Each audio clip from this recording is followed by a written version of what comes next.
The Galactic Council Chamber was a place of order, a place where the greatest powers of the galaxy gathered to decide the fate of millions.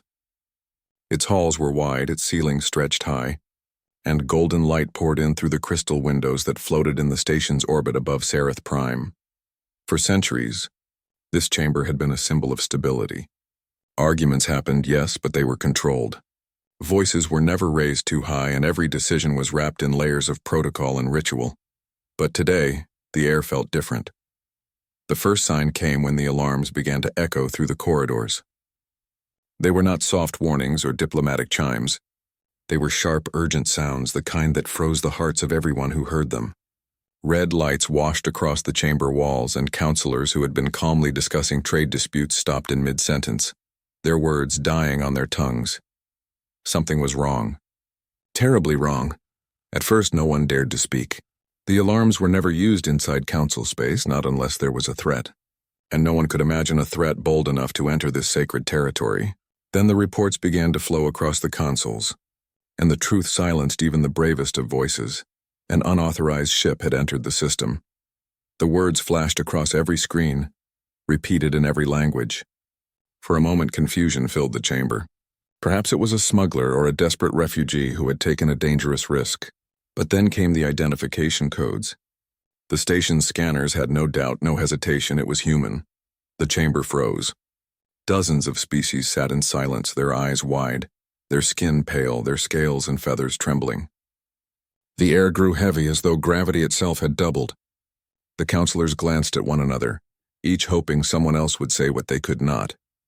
Humanity. It had been decades since a human warship had crossed into council space. After their brutal wars that shook entire sectors, humanity had withdrawn to the safety of their own borders.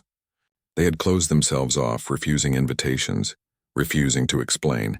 For years, the galaxy had told itself that it was for the best. Humans were too unpredictable, too emotional, too dangerous.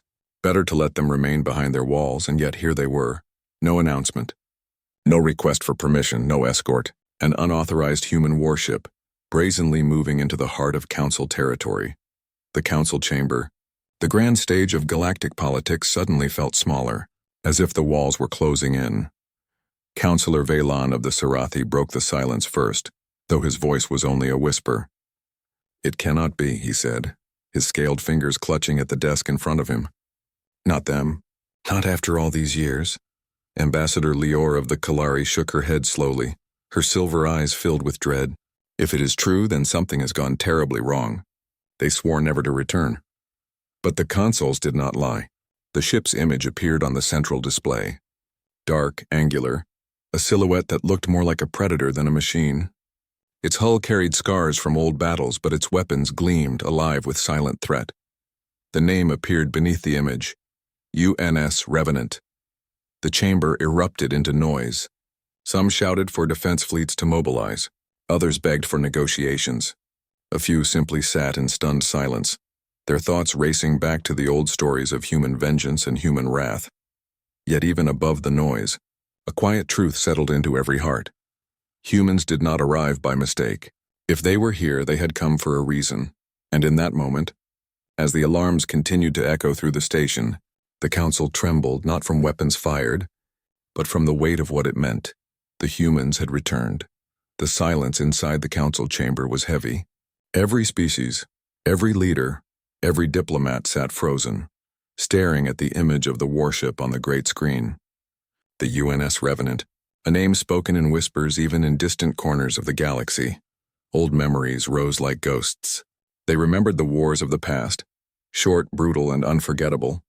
Unlike other species, humans did not fight for honor or for pride alone. They fought with something deeper, something frightening, desperation, love and fury woven together into one unstoppable force. For centuries, most races had learned to limit their battles. They fought for resources, for territory, for reputation. But when humans entered a war, they fought as if their very souls were burning. They did not surrender easily. They did not forgive easily. And they never forgot betrayal. The counselors remembered this truth, and fear spread like fire through the chamber. Counselor Veylan of the Sarathi tried to speak, his scaled throat trembling. Perhaps Perhaps it is only a mistake, he said, though his own voice betrayed him. A lost ship. A human vessel gone astray, that is all. But no one believed him. Humanity never lost ships. Humanity never made mistakes of this size. If they had come, it was with purpose. Across the chamber, Ambassador Lior of the Kalari gripped the edge of her desk. Her normally calm and graceful face was pale. "Why here?" she asked softly. "Why now?" They swore to stay behind their borders. They swore to never interfere again. The question hung in the air, but no one answered. Then the great screen flickered. The image of the Revenant's black hull faded away, replaced by a human face. The chamber drew a collective breath. The man was old, his face marked with scars, his hair touched with gray. Yet his eyes burned with a fire that none of the counselors could match. His gaze seemed to pierce through the screen and into their hearts. When he spoke, his voice was steady, calm and terrifying in its clarity. "This is Captain Elias Kane of the UNS Revenant. We are not here by accident. We are not here in silence. We are here for justice." The last word carried through the chamber like thunder. Even those who did not fully understand the human language felt its weight. Justice. Counselor Tussal, a proud member of the Yirok, forced himself to rise. His body shook, but his voice came out in defiance. "Justice for what crime, human? You dare enter our sacred system uninvited? Speak plainly or leave at once." The human captain leaned closer to the screen. His eyes narrowed, his face hard as stone. "For the colony of Carthus," he said. The chamber fell silent again. Carthus. The name was known to many, a human colony at the very edge of council-protected space. Only weeks ago it had been attacked, raiders striking with fire and fury. Carthus had sent distress calls, pleas for help. Promises of council protection had been repeated for years. Yet no fleet had come. The council had debated. Who should respond? Who should take responsibility? Hours turned into days. By the time a decision was nearly reached, Carthus was gone. Burned. Thousands dead. And now the humans stood before them, carrying the weight of those ashes. Captain Kane's voice did not waver. "You signed the treaty. You promised to protect them, and yet you let them burn." Gasps filled the chamber. A few counselors turned their eyes away, shame already pressing against their pride. Others shook their heads, trying to deny the truth. But deep inside they all knew. The council had failed Carthus, and the humans had not forgotten. The words of Captain Elias Kane hung in the chamber like a blade. You let them burn. No one moved. No one dared to breathe too loudly. Because deep inside they knew it was true. The council had failed before. This was not the first time. Long ago, when the Xeran Dominion spread its chains across the stars, the council had debated endlessly. For years they had argued about treaties, about laws, about the limits of their power. All the while innocent worlds screamed for help. Entire species lived and died in slavery while the council counted votes. But the humans had not waited. Without approval, without permission, they had sent fleets. Their ships had cut through the Dominion's chains like fire through dry grass. Entire colonies were freed, billions saved. The council had called it reckless, dangerous, unauthorized. But those who were freed had called it salvation, and so the council feared them. Because humans did what others would not. Because humans did not hide behind words. They acted. Now Captain Kane's face was a living reminder of that history. His scarred features, his fire-filled eyes, his voice that spoke not with diplomacy, but with truth. Counselor Tassal's scaled hand shook as he spoke again, trying to regain authority. The tragedy of Carthus was unfortunate. But humanity has no right to accuse this council of failure. We are bound by law, by procedure. Captain Kane interrupted, his voice like steel. Law, procedure? Tell that to the children whose bones are still buried in the ash of Carthus. Tell them how long you debated while the flames consumed their homes. The words struck like a blow. Several counselors lowered their eyes, unable to look at the human's face. Others whispered nervously among themselves. The chamber was crumbling, its order breaking apart under the weight of truth. Ambassador Lior finally spoke, her voice soft, almost trembling. Captain Kane, you must understand. The council has limits. We cannot protect every colony at once. There are politics, boundaries, costs. Kane's eyes narrowed, his jaw tightening. Then do not make promises you cannot keep. Do not hold treaties in your hands and call them sacred, while you let entire worlds burn. For a long moment, silence filled the chamber again. But this silence was different. It was heavy with guilt, heavy with the memory of every broken promise, every delayed decision. And in that silence, old fears returned. Every counselor remembered the way humans fought. They remembered the desperation in their eyes, the way they would tear apart entire empires to protect their own. They remembered that humans never fought alone. They fought with the weight of every child, every family, every memory of loss, and now, standing before them through the screen, was a man who carried all of that on his shoulders. Captain Elias Kane did not look like a diplomat. He looked like a soldier who had seen too much death, too much betrayal, and had sworn never to let it happen again. One counselor whispered what many feared to say aloud. If the humans came for justice, they will not stop. They will not leave. The chamber grew colder, because they all knew it was true. The humans had returned. They had come carrying the ashes of Carthus, and they would not rest until the galaxy itself answered for its silence. The chamber, once filled with calm debate, was now drowned in panic. Voices overlapped. Some shouted for defense fleets to prepare. Others demanded negotiations with the human ship before it fired a single shot. The oldest among them simply sat in silence, remembering a time when humans had brought both hope and terror to the galaxy. The name of the warship on the screen still glowed, UNS Revenant. For many in the chamber, it was not just a ship. It was a legend. Stories whispered through military academies spoke of the Revenant. It was said to have survived battles against fleets 3 times its size. It was said to have disappeared into the dark after humanity withdrew, carrying scars of old wars upon its black hull. For years, young cadets debated if the ship even still existed. Now, it stood in their system, alive, defiant, and aimed directly at the council. The voices in the chamber grew more frantic. They cannot be allowed to stay. Counselor Valon cried, his scales gleaming under the red emergency lights. Send the defense fleet now before they act. And risk open war with humanity? Another shouted. Do you wish to burn our systems too? Ambassador Lior slammed her hand against the desk, her voice sharp and shaking. Enough, look at them. They have not fired. They have not attacked. They came here to speak. But before anyone could answer, Captain Kane's voice filled the chamber again, cutting through the noise like a blade. You promised to protect Carthus, he said slowly, each word steady and unyielding. Instead, you sat in silence. We counted the dead, families, children. We found no council fleets, no council aid, only ashes. The chamber fell quiet. His words were calm, but they carried more weight than any weapon. Counselor Tassal rose once again, though his hands trembled. You cannot accuse us, human. The Council protects billions across the galaxy. We cannot be everywhere at once. Kane's face hardened. Then do not lie. Do not sign treaties. Do not hold worlds in your arms and promise them safety while you leave them to die alone. The silence that followed was unbearable. Every counselor felt the truth in his words like a wound they could not hide.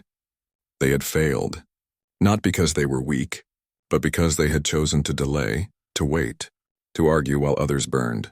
For a long moment, the only sound was the faint hum of the chamber's energy field, and then something strange happened. One by one, the counselors began to look at each other, not with anger but with unease, with shame. They saw themselves reflected in the humans' words, comfortable in their power, safe in their chambers, while those who trusted them had been left to die. For the first time in centuries, the Great Council trembled not from threats, not from weapons, but from truth. The Revenant was not firing. It was not launching missiles or burning stations. Yet the Council felt more fear now than if it had, because words were harder to defend against than plasma fire. Captain Kane leaned back in his chair, his voice softer now but still sharp enough to pierce their hearts. You fear us, because we act, because when the helpless cry, we listen. You hide behind laws and votes, we move. That is why you tremble. No one could answer him. Not a single voice rose in challenge. The Council, the most powerful gathering in the galaxy, sat frozen in silence, staring at the scarred face of a single human who spoke not with diplomacy, but with the fire of memory and the ashes of Carthus. And for the first time in a long age, the Council felt small. The silence in the chamber stretched, heavy and suffocating. Dozens of species sat frozen, their eyes fixed on the scarred human face glowing on the central screen. It was not the silence of peace but the silence of fear, the kind that comes when the truth is too sharp to deny. At last, Counselor Veylan forced himself to speak. His scaled hands trembled, but he lifted his head high, trying to wear the mask of strength. Humanity has no right to stand in this chamber, no right to accuse us, he said, his voice cracking despite his effort. You entered this system without permission. You defy the very laws that hold our galaxy together. If every world acted as you do, there would be only chaos. The words echoed, but they did not strike as he intended. The chamber did not feel order in his speech, only desperation. On the screen, Captain Elias Kane remained calm. He did not raise his voice. He did not shout. Yet his reply was stronger than any roar. Chaos? Kane repeated slowly. His eyes narrowed, burning with quiet fire. You call this peace? When treaties mean nothing? When your words are dust and your promises are ash? You sit in this chamber and call it order. But to those who trusted you, it is chaos already. If this is your peace, then humanity rejects it. A shiver ran through the chamber. His voice was like iron, steady and unyielding. Ambassador Lior's lips parted, but no words came. She wanted to argue, but she could not. She remembered the reports of Carthus.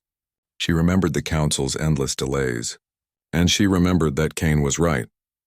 Other counselors muttered nervously, shifting in their seats, trying to hide from the weight of the truth, but Kane was not finished. You fear us, he said, his tone steady. Not because of our weapons, not because of our ships. You fear us because we act. Because when the helpless cry, we listen. You hide behind laws and votes, we move. That is why you tremble. His words cut deep. Every counselor felt it. They were not facing a warship. They were facing a mirror. Kane was holding it up for all to see, showing them their cowardice, their hesitation, their failure. Counselor Tassal slammed his fist against the desk, his scaled skin trembling. And what then, human? He shouted. Do you expect us to kneel before you? To let you command this council? You speak of justice, but what you bring is only rebellion. For the first time, Kane leaned forward. His voice dropped lower, softer, but sharper than any blade. I do not want your throne, he said. I want your honor. I want your promises to mean something. If you cannot give justice, then humanity will take it. Alone if we must. The chamber went silent again. His words were not a threat. They were a vow. Every counselor understood what that meant. If the humans were left to act alone, there would be no limit to what they would do. They would hunt the raiders who had destroyed Carthus. They would burn their enemies to ash, and they would not stop until the galaxy remembered the cost of betrayal. No one dared to answer him. Because they all knew, Elias Kane was not asking for permission. He was giving the council one last chance to prove they were more than words. The chamber sat heavy with silence. Captain Elias Kane's vow still echoed in the minds of every counselor. If you cannot give justice, then humanity will take it. Alone if we must, it was not a threat. It was not even a warning. It was truth. The council faced a choice, one they could no longer delay. If they resisted, if they tried to push the revenant away, it would mean war. The humans would not retreat, not now, not ever. But if they admitted their failure, if they bent to the humans' demand, then their pride, their authority, the very image of the council would shatter. The weight of history pressed down on them. Counselor Veylan whispered, almost to himself, if we bow to them, we show weakness. The council cannot survive weakness. Ambassador Lior turned toward him sharply. Her silver eyes flashed with anger and shame. Weakness is not in admitting failure, she said. Weakness is in hiding from it. For a moment the two locked eyes, their voices rising where none others dared to speak. Counselor Tassal growled, his scaled fingers tightening on the desk. Do not fool yourself, Lior. If we let humans dictate our actions, we invite chaos. Today it is Carthus. Tomorrow it will be another world and another. They will never stop. But Kane's voice broke through their argument once more, calm and unwavering. You fear us not because of what we demand, but because of what we remind you of. The promises you failed to keep, the worlds you left behind, the voices you ignored. We came not for power. We came for justice. Stand with us. Not for humanity. For Carthus. Show us that your counsel is more than words, or we will stand alone. The words rippled through the chamber like a storm. Counselors shifted uneasily. Some lowered their eyes, shame burning too deep to hide. Others whispered nervously, fearing both paths. War with humanity or admitting the council's failure. But slowly, something began to change. The Kalari ambassador, Lior, rose to her feet. Her voice was soft, but it carried across the chamber. Karthus deserved protection, she said. We signed the treaty. We promised them safety, and we failed them. A murmur spread through the room. Her words were not new, but they were the first spoken aloud by one of their own. Councillor Valen shook his head, but his scales darkened with shame. We cannot change the past. No, Lior replied firmly. But we can change what we do next. The chamber stirred. Some voices rose in agreement. Others protested. But for the first time in decades, the council felt alive. Not with cold politics, but with raw emotion. One by one, more voices joined. Karthus deserves justice. The council failed. We must act. The words spread, climbing higher and higher, until the chamber no longer trembled with fear, but with the weight of decision. And in that moment, the galaxy shifted. Elias Kane watched silently from the screen. He had not come to beg. He had not come to bargain. He had come to speak truth, and the truth had forced the council to remember something they had long forgotten. Courage. The vote was not yet cast, but already the choice was clear. For the first time in generations, the council leaned not toward profit, not toward pride, but toward action. Because humanity had reminded them of what it meant to stand for something greater than themselves. And so the council, trembling still, faced the dawn of a new decision, one that would either unite them with humanity, or leave them to watch humanity walk alone into the fire. The great chamber doors opened, and a silence deeper than any before filled the hall.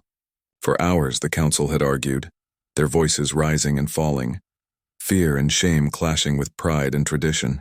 But at last a decision had been reached. The vote was cast, and history changed. The council did not order the arrest of the revenant. They did not command fleets to drive it away. Instead, for the first time in generations, they chose action. The council fleets would join the humans. Together they would hunt down the raiders who had burned Karthus and bring them to justice. The announcement spread through the chamber like a wave. Some councillors wept in relief. Others lowered their heads, humbled by their own failures. For a moment, the weight of shame gave way to something brighter. Resolve. On the central screen, Captain Elias Kane leaned back in his chair. His scarred face remained unreadable, but his crew around him exchanged silent glances. Hardened soldiers, scarred survivors, men and women who had already prepared themselves to fight alone, now felt something they had not expected. They were no longer alone. But Kane spoke carefully, his voice calm, steady, yet filled with meaning. Understand this, he said. We did not come here seeking allies. We came to speak truth. But if you now choose to stand, then stand not for humanity. Stand for Karthus. Stand for every world that cries for help in silence. The chamber listened, quiet as stone. No one dared interrupt. He continued, softer now, almost weary. We will never forget the dead. But we will not dishonor them with more silence. This time you remembered your courage. Do not forget it again. The words lingered long after the screen dimmed, leaving only the silent glow of the Revenant's dark hull on the monitors. And then it began. One by one, the council fleets prepared for departure. Massive warships, carriers, and escorts aligned their courses, forming a path that followed behind the single human ship. For centuries, the council had stood as the center of power, commanding others. Now they followed. To the galaxy beyond, the sight was astonishing. A lone human warship, scarred but unbroken, leading the combined fleets of countless civilizations into battle. It was more than strategy. It was a message. In that moment, every being who watched understood a simple truth. Humanity had returned, not as conquerors, not as invaders, but as a fire that burned away lies and excuses. They were feared, yes. But they were also something more. They were a mirror showing the galaxy what it had forgotten: honor, justice, and courage. On the bridge of the Revenant, Kane stood before the viewing glass as the stars stretched out. His crew moved with silent efficiency, their hands steady, their eyes sharp. They had lost much, but they still carried hope, burning quiet and fierce. Lieutenant Arya, his second-in-command, stepped closer. "Did you believe they would join us, Captain?" she asked softly. Kane did not turn. His eyes remained on the fleets behind them. "No," he said after a pause. But I hoped they would remember what it means to be more than words. And with that, the Revenant moved forward, the Council fleets following like shadows to its flame. The galaxy would soon hear the thunder of their arrival. Justice would come for Karthus. And perhaps in the ashes of one tragedy, a new path would be forged, one where silence no longer reigned, and where the courage of humanity lit the way. For when an unauthorized human warship entered the system, the Council trembled. But when humanity spoke truth, the galaxy remembered how to stand, and that was the true power of humanity.